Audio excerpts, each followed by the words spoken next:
ẹ kú dédé àkókò yìí gbogbo ẹ̀yin olólùfẹ́ ìkànnì Jígí Alára, ìkànnì 24 tó fi ìkàlẹ̀ sí ìlú Ìbàdàn ìpínlẹ̀ Ọ̀yọ́, ilé tí a ti ń sọ ọ̀rọ̀ bí àkọ́lé ìtàn tó jẹ́ wípé pẹ̀lú ìmísí Odùduwà ní gbogbo ọ̀rọ̀ tó ń jáde láti ẹnu wa.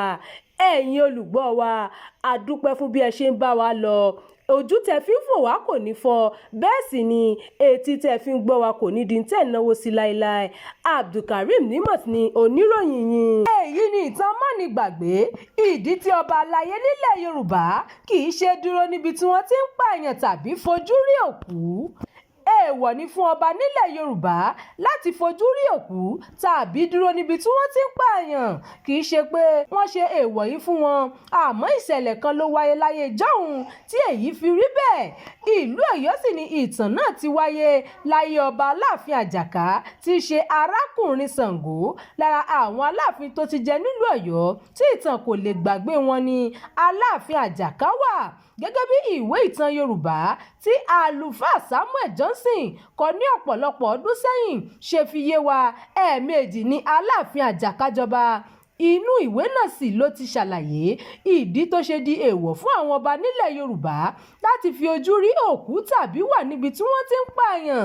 Nígbà tó jẹ ọba nígbà àkọ́kọ́, ó jẹ́ ọba oníwà pẹ̀lẹ́ tí ìwà rẹ̀ tutù púpọ̀, èyí tí kò dùn mọ́ àwọn èèyàn ní ìlú Ọ̀yọ́ nínú. Ìdí rèé tí wọ́n fi ṣe rọ̀ ọ́ lóyè tí wọ́n sì fi Ṣàngó tí ń ṣe arákùnrin rẹ̀ jẹ Aláàfin dípò rẹ̀. Ṣàngó jẹ́ alágbára àti oníwà líle, àmọ́ lẹ́yìn tí Ṣàngó kú tán, Àjàká padà jẹ Aláàfin fún ìgbà kejì tó sì di èèyàn nílé. Nígbà ayé Aláàfin Àjàká, onírúurú ogun ló jà nínú ilé àti lẹ́yìn odi. Aláàfin Àjàká yìí sì ni àwọn ìjòyè tó jẹ́ jagunjagun tí iye wọn tó 1,060.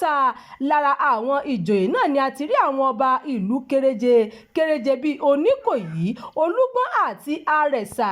Yàtọ̀ sí èyí, Aláàfin Àjàká tún ní àwọn oníṣègùn ìbílẹ̀ púpọ̀ tó máa ń ṣiṣẹ́ ìṣẹ́gun fún. Lára wọn láti rí Àtàgbọ̀yìn, ọmọ oníkòkó, Abitibiti, oníṣègùn Pákú, Tètè Onírù, Yànnà, Oko Àdán, Ẹgbẹ̀jì, Àlárì bàbá ìṣẹ́gun àti Elérèé. Àwọn ìtàn ní oríṣiríṣi ni ó wà ní àkọsílẹ̀ nípa Aláàfin Àjàká, èyí tó sọ̀rọ̀ láti fìdí rẹ̀ múlẹ̀ tí ọ̀pọ̀ èèyàn sì ló ṣeéṣe kó jẹ́ ìtàn àròsọ lásán. Lára ìtàn náà ni ìtàn nípa ìdí tí ọba ilẹ̀ Yorùbá kì í ṣe dúró síbi tí wọ́n ti ń pààyàn tàbí fojú rí òkú. Ní ọjọ́ kan lẹ́yìn tí Aláàfin Àjàká àtàwọn jagunjagun pẹ̀lú oníṣègùn rẹ̀ tí ojú ogun dé, wọ́n bẹ̀ kábíyèsí pé kó jẹ́ kí àwọn máa lọ sílé, àmọ́ Aláàfin Àjàká kò gbà láti fi wọ́n sílẹ̀ nítorí ìbẹ̀rù pé wọ́n lè ṣe àwọn ogun tí wọ́n ṣe fún òun fún àwọn ọba mìíràn. Lẹ́yìn ọ̀pọ̀lọpọ̀ ẹ̀bẹ̀, àmọ́ tí Aláàfin Àjàká kò dá wọn lóhùn, àwọn oníṣègùn yìí wá fárígá pé àwọn kàn ṣe àpọ́nlé ọba lásán ni. Wọ́n ní Aláàfin Àjàká kò tó láti dá àwọn dúró láti má ṣe lọ sílé àwọn. Pákú ló kọ́kọ́ ṣubú lulẹ̀ láàrin àwọn oníṣègùn náà tó sì pòórá níwájú ọba. Àtàgbọ̀yìn, ọmọ oníkòkó, Abitibiti, oníṣègùn, Tètè Onírù, Yànnà àti Àlárì bàbá ìṣẹ́gun náà sì ṣe bẹ́ẹ̀, wọ́n pòórá níwájú ọba bákan náà. Ẹgbẹ̀jì tiẹ̀ ju òwú tó ti ta tó tóbi bíi bọ́ọ̀lù sókè. Òwú náà rọ̀ wá sílẹ̀ láti orí òfurufú tó dúró sí. Ṣe ni Ẹgbẹ̀jì so mọ́ okùn náà, ó rọ̀ lọ sójú òfurufú tó sì pòórá. Ó wá kù Elérèé nìkan níwájú ọba. Aláàfin Àjàká wá sọ fún Elérèé pé kó jẹ́ tètè ṣe báwọn yòókù rẹ̀ ti ṣe, bí bẹ́ẹ̀ kọ́ òun yóò gbẹ̀san ohun tí àwọn akẹgbẹ́ rẹ̀ ṣe lára rẹ̀ torí inú wọn ti ń bí òun. Elérèé wá fèsì padà fún Aláàfin pé kó wá pa òun bí kábíyèsí bá tó bẹ́ẹ̀. Aláàfin Àjàká wá pàṣẹ pé kí wọ́n sá ní ọkọ́ títí tí yóò fi kú. Àmọ́ ní ìgbà kejì tí wọ́n fi ọkọ́ sá, ṣe ni ọkọ́ náà ṣẹ́ sí méjì láì wọnú ara Elérèé.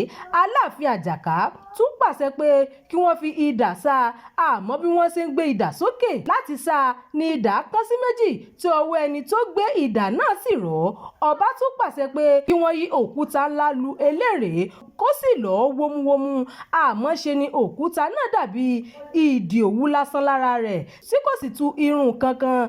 Ìyàwó eléré tó jẹ́ Ìjàyìn wá gba ọba nímọ̀ràn pé irin kankan kò lè ran eléré o. Ó ní ohun kan ṣoṣo tó lè ṣẹ́gun rẹ̀ ni kí wọ́n lọ yọ ẹyọ koríko kan lára ilé koríko tí wọ́n ń gbé lásìkò náà. Ìjẹyìn ní ẹyọ koríko yìí ni kí wọ́n fi na eléré láti ṣẹ́gun rẹ̀. Wọ́n ṣe bí Ìjẹyìn ti gba ọba nímọ̀ràn tí orí eléré sì rẹbọ lọ́rùn rẹ̀ àmọ́ dípò kí orí náà bọ́ sílẹ̀ ṣe ló fò lọ sí àtẹ́lẹwọ́ Aláàfin Àjàká tí kò sì kúrò níbẹ̀. Gbogbo ipa ni ọba sà, orí eléré kò sì kúrò lọ́wọ́ ọba.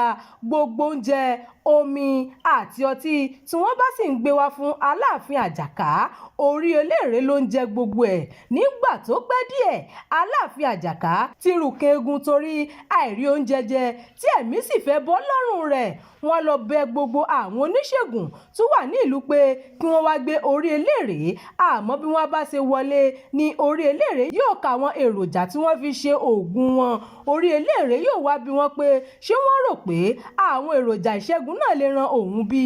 Àmọ́ ní ọjọ́ kan oníṣègùn alágbára kan tí wọ́n ń pè ní Àṣàwò dé sí Aláàfin Àjàká. Ó lọ bá orí eléré tó wà lọ́wọ́ ọba dípò kó ṣe akọ tàbí ìgbéraga táwọn oníṣègùn tó síwájú rẹ̀ ń ṣe ni Àṣàwò dọ̀bálẹ̀ tó sì ń bẹ orí náà pé òun kàn wá jẹ́ ìpè ọba lásán ni òun kò tó bẹ̀ láti yọ orí náà. Inú orí eléré dùn sí ìwà ìrẹ̀lẹ̀ Àṣàwò yìí. Ó ní òun yóò bọ̀wọ̀ fún un torí pé ó jẹ́ ọlọ́gbọ́n tí kò sì gbéraga níwájú òun. Kíá ni orí eléré náà bọ́ sílẹ̀ fúnra rẹ̀ lọ́wọ́ Aláàfin Àjàká tó sì di odò ńlá tí wọ́n ń pè ní odò eléré nílùú Ọ̀yọ́ títí di òní. Bákan náà aya eléré tó jẹ́ Ìjẹyìn tó tú àṣírí agbára ọkọ rẹ̀ náà fò sánlẹ̀ ó sì di odò ńlá. Àmọ́ orí eléré pàṣẹ fún odò tí ìyàwó rẹ̀ dà pé kò gbọ́dọ̀ ṣàn. Ó sì rí bẹ́ẹ̀, odò náà sì jẹ́ adágún odò títí di òní. Kíá ni ọba Àjàká sì pàṣẹ pé láíláí ọba kankan nílẹ̀ Yorùbá kò gbọ́dọ̀ máa dúró níbi tí wọ́n bá ti ń pa èèyàn tàbí fojú rí òkú mọ́. Ẹ ṣeun tẹ́ ń tẹ́tí sí ìkànnì yìí. Ẹ máa bá wa pín ká kí ẹ sì fi èròǹgbà yín sí abala àríwísí. Jígí Alára. Bàbá ló gudu. Èmi ní kí n wá ṣàlàyé fún yín pé àwa ti ń lọ ni. Èmi àti ìyàwó mi a ti ń lọ. Òun ni wá ṣàlàyé fún yín. Ó ti jáde bàtà bàbá mi ni. Bàtà bàbá ẹ̀. A retí láti ìjọ ẹ̀. Ṣé ti pín ogún bàbá yín? Ọ̀rọ̀ pé wọ́n pín ogún bàbá mi kó wà ní bàtà bàbá mi tó fẹ́ ṣòní Jígí Alára TV. Ó ti jáde sórí YouTube. Ó ní lọ sọ.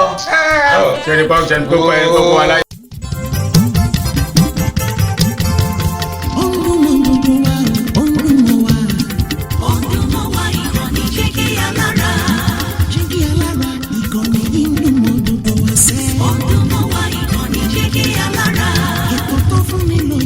Ètò tó wà ní lọ́yẹ̀ wà ń bẹ̀. Ọdún mọ́ wá ìkànnì Jígí Alára. Ìròyìn lóríṣiríṣi tàbí mọ bó ṣe ń lọ láwùjọ.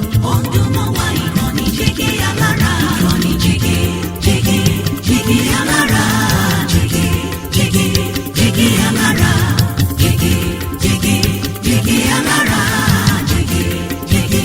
Jígí Alára. Ìkànnì Jígí Alára 16 bàbá gbogbo.